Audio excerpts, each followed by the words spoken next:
అమెరికాకి పక్కలో బల్లెంలాగా ఇంతంతటి దేశం క్యూబా ఉందండి.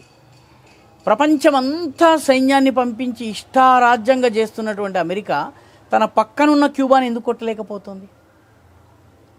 ప్రతిదానికి ఒక సమయం ఉంటుంది, ప్రతిదానికి అనుకూల పరిస్థితులు రావాల్సి ఉంటుంది.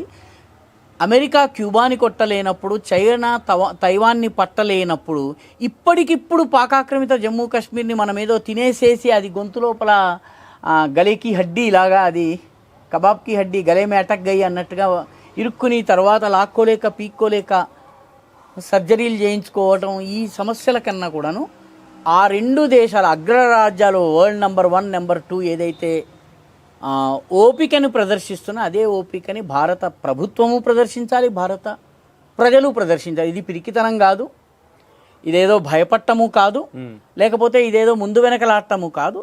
సరైన సమయం వచ్చినప్పుడు కలుస్తుందండి. 1945లో జర్మనీ వేరైంది, 2 జర్మనీలైంది. 1989లో 2 జర్మనీలు కలిసిపోయినాయి. కాబట్టి ఈ రకంగా మనము అనుకూలమైనటువంటి సమయం వస్తుంది. అనుకూల సమయంలో తప్పనిసరిగా పాకాక్రమిత జమ్మూ కాశ్మీర్ భారతదేశంలో కలుస్తుంది.